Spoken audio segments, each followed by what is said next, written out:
जय श्री राम, जय सीता मैया की जय। प्रथम सोपान बालकांड। हे नाथ, फिर उन्होंने वन में रहकर जो अपार चरित्र किए तथा जिस तरह रावण को मारा वह कहिए। हे सुख स्वरूप शंकर, फिर आप उन सारी लीलाओं को कहिए जो उन्होंने राज्य सिंहासन पर बैठकर की थी। हे कृपाधाम, फिर वह अद्भुत चरित्र कहिए जो श्री रामचंद्र जी ने किया। वे रघुकुल शिरोमणि प्रजा सहित किस प्रकार अपने धाम को गए।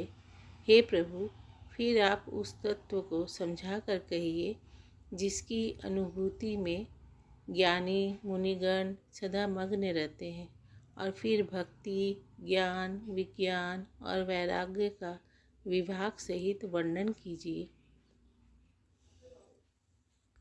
इसके सिवा श्री रामचंद्र जी की और भी जो अनेक रहस्य छिपे हुए भाव अथवा चरित्र है उनको कहिए। हे नाथ, आपका ज्ञान अत्यंत निर्मल है।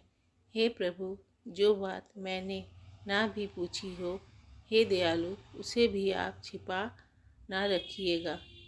वेदों ने आपको तीनों लोकों का गुरु कहा है। दूसरे पामर जीव इस रहस्य को क्या जाने।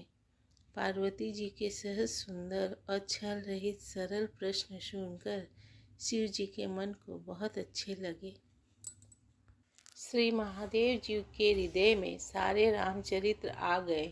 प्रेम के मारे उनका शरीर पुलकित हो गया और नेत्रों में जल भर आया। श्री रघुनाथ जी का रूप उनके हृदय में आ गया, जिससे स्वयं परमानंद स्वरूप शिवजी ने भी अपार सुख पाया। शिवजी 2 घड़ी तक ध्यान के रस आनंद में डूबे रहे।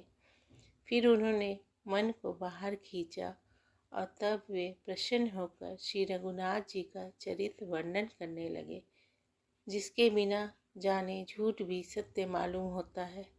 जैसे बिना पहचाने रस्सी में सांप का भ्रम हो जाना, और जिसके जान लेने पर जगत का उसी तरह लोप हो जाता है जैसे जागने पर स्वप्न का भ्रम जाता रहता है। मैं उन्हीं श्री रामचंद्र जी के बाल रूप की वंदना करता हूँ, जिनका नाम जपने से सब सिद्धियाँ सहज ही प्राप्त हो जाती है। मंगल के धाम, अमंगल के हरने वाले और श्री दशरथ जी के आंगन में खेलने वाले बाल स्वरूप श्री रामचंद्र जी मुझ पर कृपा करें।